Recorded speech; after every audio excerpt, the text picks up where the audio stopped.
delikado po talaga kapag si Sara ang mananalo.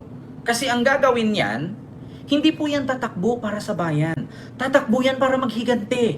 Lahat ng kaalyado nilang nakakulong, especially yung tatay niya, pauuwiin nila yan, palalayain niya lahat yan. Pangatlo o pangalawa, lahat ng kaso nila, buburahin niya at lilinisin niya yung pangalan nila.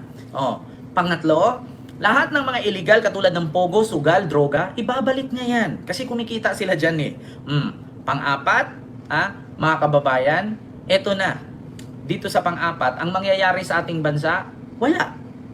'Di ba? Walang mangyayari, mga kababayan. Kaya mahirap talaga. Kasi kung gusto talaga ninyo ng pagbabago at si Sara ang makapagbago sa ating bansa, sa totoo lang, ngayon nga eh.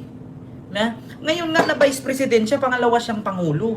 Wala siyang ginawa. Alam niyo kung talagang para sa bansa ang pinaglalaban niya, kung halimbawa man na hindi sila hindi sila magkasundo ni PBBM, pwede naman siyang gumawa ng ikakabuti. Pwede naman siyang magsarili. Kasi pangulo siya pangalawang Pangulo siya, Vice President siya